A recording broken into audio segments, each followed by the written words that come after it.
Hi everyone, good evening Philippines. Shoutout pala sa lahat ng mga OFW dyan katulad ko. Ang niluto ko ngayon ay marag.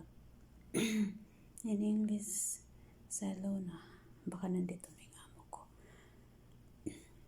Yun, paulit-ulit naman yung mga niluto ko guys. Yung marag, ganun pa rin ang ginagawa ko. Nilagyan ko ng oil, onion at saka garlic.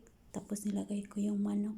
Parang i-fry ko sandali. Pagkatapos lagyan ko siya ng tomato paste. At saka yung mga ingredients na powder kung anong gusto ng mga amo nyo. At saka nilagyan ko ng blender tomato. So yun lang siya guys. Kasi nandyan na yung amo ko.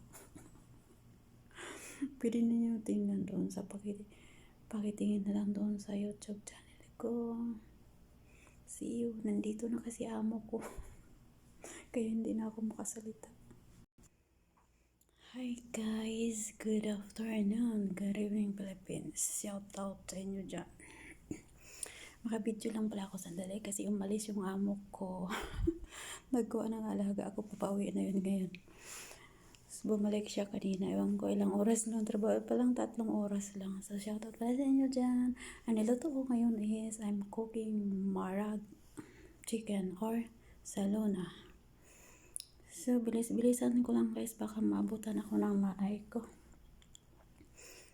Yun, pwede naman tingnan kasi mag-upload ako mamaya sa YouTube channel. Please watch my YouTube channel guys. We're vlog.